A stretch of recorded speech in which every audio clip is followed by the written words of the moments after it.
Ya, Saudara Presiden Joko Widodo mengakui 12 pelanggaran HAM berat yang terjadi di Indonesia.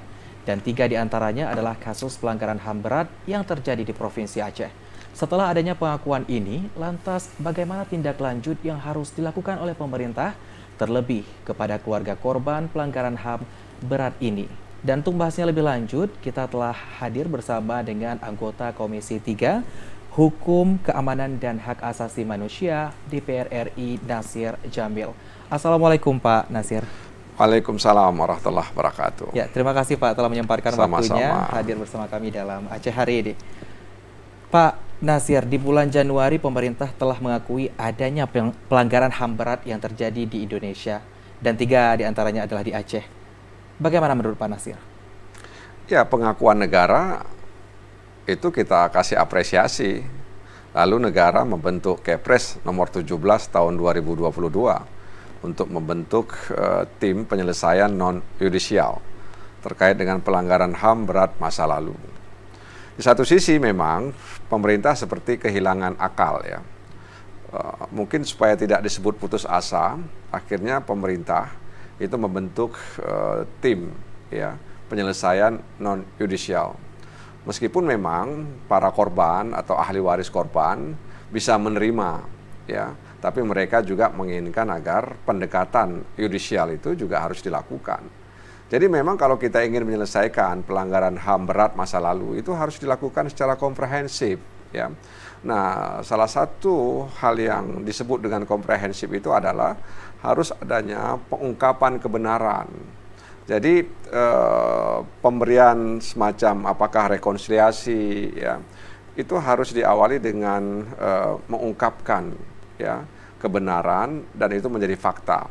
Berdasarkan itulah kemudian dilakukan rekonsiliasi. Tapi memang problemnya undang-undang tentang Komisi Kebenaran dan Rekonsiliasi secara nasional memang sudah dibatalkan oleh Mahkamah Konstitusi sehingga memang tidak ada cantolan untuk Aceh khususnya dan daerah lainnya untuk menghadirkan apa yang disebut dengan rekonsiliasi itu. Syukurlah kita masih ada KKR kan, sehingga KKR ini paling tidak ya bisa mengimbangi dan mencoba untuk menjemput harapan masyarakat di Aceh yang menjadi korban konflik dan juga korban pelanggaran HAM berat masa lalu. Pak Nasir, 27 mendatang Pak Jokowi dijadwalkan akan hadir di Aceh. Lalu bagaimana pandangan Pak Nasir dalam melihat kedatangan Jokowi nantinya? Ya, saya dengar bahwa Presiden Jokowi akan datang kemari. Kita kasih apresiasi. Ya, paling tidak dia sudah punya keinginan yang kuat ya untuk melakukan upaya-upaya untuk memberikan harapan kepada korban pelanggaran HAM berat masa lalu. Dan saya dengar dia akan ke PD dan melakukan kick off ya. Dalam arti bagaimana kemudian negara memberikan santunan. Seperti yang saya katakan tadi, kedatangan Presiden Jokowi ke Aceh, khususnya ke PD, kita sambut baik, kita kasih apresiasi. Nah, mudah-mudahan tidak hanya berhenti sebatas seremonial. Saya dengar juga tadi bahwa ada pemberian misalnya kartu sehat ya, atau semacam kartu yang bisa digunakan oleh korban atau ahli waris korban agar dia bisa berobat ke rumah sakit tanpa hambatan. Nah, ini kan sesuatu yang dalam pandangan saya juga cukup baik, tapi bagaimana nanti implementasinya ya, karena selama ini kan kita juga dihadapkan dengan kenyataan misalnya warga yang sakit yang punya BPJS juga kadang terlunta-lunta, terkatung-katung di rumah sakit ya, mereka tidak dapat kamar, kemudian pelayanan yang juga dalam tanda kutip amburadul. Oleh karena itu kartu yang diberikan nanti terkait dengan kesehatan untuk berobat ya dalam tataran implementasi itu yang harus diawasi dengan baik. Lalu nanti jika dibagikan kartu ini Pak, apa yang membedakan kartu ini sendiri dengan BPJS secara ya ini umum? semacam kartu tol saya dengar. Ya, jadi ini kartu tol kesehatan. Jadi dia ada kartu itu dia nggak bebas hambatan. Nah makanya saya katakan kadang-kadang kalau kita masuk tol saja kartu itu kadang-kadang juga masalah ya, kita gesek-gesek palang pintunya nggak terbuka itu, sehingga perlu petugas datang untuk kemudian membenarkan posisi dan lain sebagainya. Bahkan kadang-kadang kartu itu harus diganti, ternyata dia rusak begitu. Nah ini juga begitu. Jadi dalam pandangan saya ini semacam kartu tol ya dalam tanda kutip, yang dimana korban atau ahli waris korban bisa berobat tanpa hambatan. Nah ini kan juga harus benar-benar dievaluasi dalam arti pelaksanaannya seperti apa. Jadi jangan hanya memberikan kartu tol kesehatan, istilah saya itu ya, kartu tol kesehatan, tapi kemudian dalam implementasinya nanti di rumah sakit mereka justru tidak mendapatkan seperti yang mereka harapkan. Pak Nasir, kedatangan Joko Widodo ke Aceh nantinya, menurut Bapak apakah ini dapat menjadi ataupun mengobati luka lama masyarakat Aceh khususnya korban konflik? Ya sebenarnya upaya pembentukan tim penyelesaian non-yudisial itu juga bahagian dari mengobati ya. Tapi kan masyarakat atau korban dan juga ahli waris korban itu juga ingin pendekatan yudisial. Jadi yang memang ideal itu begitu. Jadi non-yudisial dan yudisial. Tapi kalau ditanya mana yang didahulukan? Sebenarnya yang didahulukan itu yudisial. Setelah ada pengungkapan kebenaran, setelah ada fakta, baru pendekatan non-yudisial. Pendekatan non-yudisial itu kan santunan, ya, memberikan beberapa fasilitas kepada korban, ahli waris korban, begitu. Jadi yang dibutuhkan itu ya sebenarnya bukan hanya, sekali lagi ya, bukan hanya santunan, ya, tapi pengungkapan kebenaran. Itu yang dibutuhkan. Nanti saya sudah datang, saya sudah ketemu dengan korban, baik itu Simpang KKA, Jambu Kupu, ya, Rumah Gedung. Saya sudah datang dan mereka menyampaikan harapan mereka. Ya mereka tidak menolak pendekatan non-yudisial yang dilakukan oleh pemerintah, tapi mereka juga sangat mengharapkan agar pendekatan yudisial itu juga dilakukan. Karena dalam pandangan saya negara itu nggak boleh menjadi dalam tanda kutip seperti LSM yang memberikan santunan gitu ya. Karena negara ini punya segalanya, negara itu punya perangkat hukum. Kita punya undang-undang tentang pengadilan HAM ya. Kita punya undang-undang tentang hak asasi manusia misalnya. Jadi instrumen hukum inilah yang harus dijalankan oleh pemerintah. Tapi ya Presiden Jokowi sudah datang kemari, kita kasih apresiasi ya. Tadi saya baca juga di salah satu media yang terbit di sini ada pembersihan rumah dan itu kemudian ada beberapa pihak yang pro, ya, ada yang kontra. Ya mudah-mudahan saja apa yang ada di Rumah Gedung misalnya itu tidak hilang sama sekali. Mudah-mudahan saja nanti pemerintah punya niat untuk membangun replika ya Rumah Gedung di sana sehingga bisa menjadi monumen. Bukan ingin membangkitkan sentimen atau membangkitkan dendam atau ingin mengembalikan luka masa lalu ya. Tidak, tapi ini sebagai pembelajaran agar kita tidak mengulangi lagi hal-hal seperti itu ke depan. Jadi militer bekerja secara profesional sehingga kemudian polisi juga demikian sehingga kemudian negara ini benar-benar bisa melindungi seluruh warga negara. Jadi monumen-monumen itu memang sebaiknya tidak hilang ya. Karena memori kolektif bangsa Indonesia dan juga memori kolektif orang Aceh harus diingatkan. Jadi sekali lagi bukan ingin mengungkit-ungkit masa lalu, bukan ingin membuka luka lalu, tapi juga ingin mengingatkan bahwa ada satu peristiwa dan peristiwa itu tidak boleh lagi terjadi di Aceh. Pak Nasir berbicara tentang pendekatan yang dilakukan oleh pemerintah saat ini secara non-yudisial. Yep. Lalu Pak Nasir melihat apakah memungkinkan untuk melakukan pendekatan secara yudisial? Jadi begini, kan pemerintah itu datanya dari Komnas HAM. Ya. Ketika saya bertemu dengan para korban dan ahli waris korban, mereka mengatakan bahwa Komnas HAM itu tidak mendata semuanya. Jadi kalau ada 100 ya, korban atau ahli waris korban itu yang didata 10, 20 atau 30. Itulah yang akan disantuni, itu versi mereka. Dan saya tanya memang, kenapa Komnas HAM tidak mendata seluruhnya? Ternyata Komnas HAM ketika turun ke daerah, mereka terbatas dengan anggaran, sehingga tidak bisa berlama-lama di daerah itu. Nah ini juga problem sebenarnya. Ya. Seharusnya itu harus didata semuanya. Kalau benar ya informasi tadi, ini juga menurut saya harus dibenahi oleh Presiden.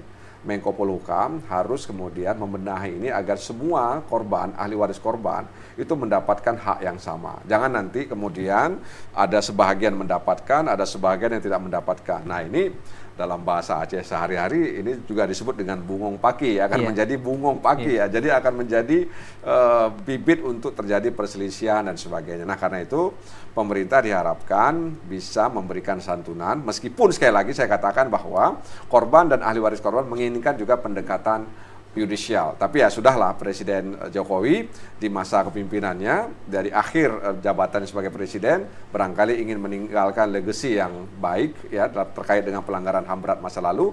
Tapi tentu saja kita berharap agar Presiden ya Jokowi juga bersungguh-sungguh untuk memberikan jalan agar pendekatan yudisial itu dilakukan. Jadi harapan kita santunan sebaiknya diberikan ya, walaupun itu bukan sesuatu yang ideal, Benar. tapi diharapkan itu bisa menjangkau semua korban dan juga ahli waris korban. Iya, Pak Nasir, lalu apakah kebijakan yang disusun untuk pelanggaran HAM di Aceh ini telah sesuai dengan harapan masyarakat Aceh nantinya? Ya, memang di satu sisi kita dihadapkan dengan sebuah dilema ya. Artinya kejaksaan, kemudian Komnas HAM itu kan masih berselisih. Jadi sebenarnya di pusat itu Kejaksaan Agung dan Komnas HAM itu belum ketemu gitu ya soal pendekatan yudisial. Karena sekali lagi yang diharapkan juga pendekatan yudisial ya. Jadi Komnas HAM dan Kejaksaan Agung itu belum bisa sepakat dengan data-data yang diperoleh oleh mereka. Ya, soal saksi yang sudah tidak ada lagi, bukti-bukti yang sudah tidak ada lagi, sehingga sulit untuk mengadili orang-orang yang dulu terlibat dalam pelanggaran HAM berat misalnya. Itu alasan daripada pemerintah. Sehingga supaya tidak terkatung-katung, maka mereka menggunakan pendekatan non-judicial. Jadi sekali lagi ya, itu memang satu hal yang memang diharapkan, tapi harapan yang ideal bagi orang Aceh itu adalah bagaimana fakta dan pengungkapan kebenaran itu kemudian bisa dilakukan oleh pemerintah. Karena apa? Karena pemerintah tadi saya katakan punya segalanya. Dia punya anggaran, dia punya sarana dan prasarana, dia punya segalanya negara ini. Oleh karena itu sayang sekali kalau negara tidak menggunakan potensi yang dia miliki untuk mengungkapkan kebenaran. Dan sekali lagi, pengungkapan kebenaran ini bukan dalam rangka untuk memojokkan si A, si B, kelompok A, kelompok B, atau institusi A, institusi B, tapi dalam rangka untuk memberikan ya kebahagiaan lahir batin bagi korban dan ahli waris korban.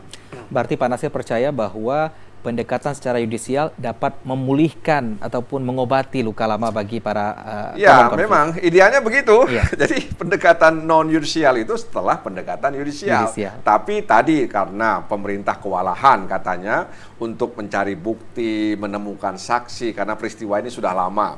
Ya, sudah lama sehingga kemudian pemerintah mengambil inisiatif untuk menggunakan pendekatan non-yudisial. Makanya saya katakan tadi bahwa pendekatan non-yudisial itu harapan saya tidak membuat negara ini seperti LSM, memberikan santunan dan sebagainya yang biasa dilakukan oleh organisasi masyarakat sipil ya atau LSM dan lain sebagainya. Karena tadi negara punya segalanya untuk bisa menuntaskan. Nah, karena itu itikad baik dari Presiden Jokowi yang membentuk tim ya penyelesaian pelanggaran HAM berat masa lalu secara non-yudisial itu patut kita hargai, tapi harapan kita supaya pendekatan yudisial juga harus dilakukan oleh pemerintah dalam hal ini negara. Pak, DPRA sendiri akhirnya berhasil mendirikan KKR melalui Kanun nomor 17 tahun 2013. Lalu saya ingin tahu bahwa mungkin masyarakat di rumah juga ingin tahu sejauh mana komitmen DPR RI terhadap menyikapi pelanggaran HAM berat yang terjadi di Indonesia melalui KKR juga. Begini, KKR itu kan organisasi lokal. Benar. Yang ada di Aceh ya. Dia berbeda misalnya dengan Badan Pengelolaan Migas Aceh (BPMA) yang anggarannya itu dikelola oleh Kementerian SDM nasional ya. Sementara KKR ini kan dari APBA. Benar. Ya. Jadi dari situ saja memang sudah berbeda. Kami anggota forum bersama anggota DPR RI dan DPD RI asal Aceh punya komitmen ya untuk menjaga KKR ini. Jadi KKR ini sebenarnya ad hoc dia. Ya, KKR ini ad hoc sebenarnya ya. Sementara jadi, ya, dia ad hoc. Jadi punya term tertentu sehingga nanti dia bekerja lalu setelah selesai tugasnya dia bisa dibubarkan. Ya. Jadi bukan selamanya gitu. Jadi cuman memang karena belum selesai dia masih ada gitu. Dan ada ribuan jumlah korban konflik yang ditangan oleh KKR yang harus disantuni. Kemarin Mas Nova Iriansah juga sudah ada, tapi tidak semuanya. Oleh karena itu ribuan lainnya itu masih menunggu kan. Nah karena itu saya pikir kami Porbes ya DPR RI dan DPD RI asal Aceh juga punya komitmen dan berharap agar pemerintah Aceh bisa berkomitmen ya dengan korban konflik tersebut. Kita punya Badan Reintegrasi Aceh Itu kan salah satunya mengurus orang-orang yang dulu mengalami masalah dengan konflik, ya, mereka korban konflik sehingga kehilangan pekerjaan dan lain-lain sebagainya. Nah, mereka kan harus disantuni gitu loh, ya, harus diberi diberi hal yang sama, ya. Oleh karena itu sekali lagi saya pikir kami punya komitmen dan juga punya harapan agar DPRA dan pemerintah Aceh bisa mengurus KKR ini sebaik-baiknya. Ketika mereka sudah selesai urusannya, bisa saja kemudian KKR ini dibubarkan atau fungsi dan tujuannya itu bisa dibuat lain lagi. Dia mengalokkan edukasi macam-macam dan sebagainya. Jadi tidak lagi mengurus korban-korban konflik, tapi melakukan edukasi, sosialisasi ya terkait dengan prinsip-prinsip umum tentang hak asasi manusia. Pak Nasir, dukungan seperti apa yang diberikan terhadap KKR Aceh oleh pemerintah pusat? Ya, dukungan anggaran, ya, sarana dan prasarana. Jadi kan biasanya kan anggaran itu ada belanja modal, belanja barang, kemudian program dukungan manajemen dan lain sebagainya. Ya, mudah-mudahan saja KKR bisa bekerja cepat, ya, dan itu butuh dalam tanda kutip bahan bakar minyak, ya, dari pemerintah Aceh supaya mereka bisa bekerja sesuai dengan harapan masyarakat Aceh. Pak Nasir, apakah ada kemungkinan bahwa KKR nasional akan kembali didirikan? Gelap. Masih gelap. Baik, Pak. Bagaimana manfaat dana otsus terhadap korban konflik sejauh ini? Apakah sudah sesuai dengan target pemerintah pusat, Pak? Sebenarnya dalam Undang-Undang Pemerintah Aceh nomor 11 tahun 2006 itu sudah diatur penggunaan dana otsus. Ya, sebenarnya tidak secara spesifik ya diarahkan untuk korban konflik.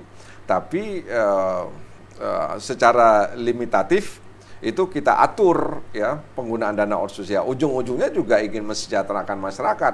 Nah, kalau kita bilang masyarakat itu kan semuanya, baik mau korban konflik ataupun bukan korban konflik, harus bisa menikmati dana otonomi khusus tadi itu. Jadi kita memang punya satu, tadi saya katakan ya, lembaga khusus KKR yang itu diharapkan bisa mengobati ya masyarakat Aceh yang mengalami korban konflik, sementara dana otsus ya itu diharapkan bisa bersinergi ya juga dengan KKR, walaupun sinerginya tidak begitu dekat ya, tidak beririsan dengan dekat, tapi paling tidak dana otsus itu bisa mengungkit ya ekonomi masyarakat Aceh. Tapi kalau ini dikelola dengan baik, saya percaya bahwa korban konflik akan mendapatkan haknya.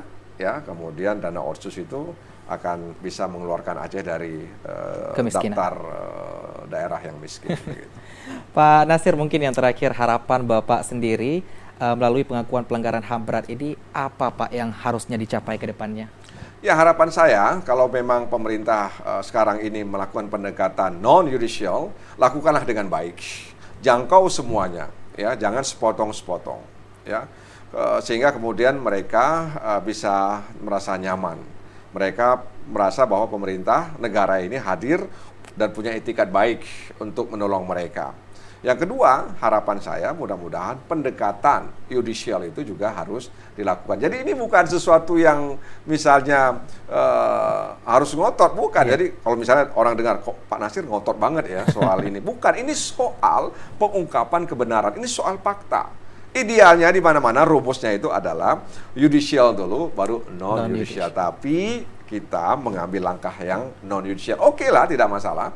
Itu sesuatu yang patut kita apresiasi. Tapi mudah-mudahan negara, pemerintah punya etikat baik, punya pikiran untuk melakukan pendekatan judicial. Betapapun rumitnya, betapapun sulitnya, betapapun sukarnya, saya pikir negara punya segalanya untuk bisa menghadirkan pendekatan judicial.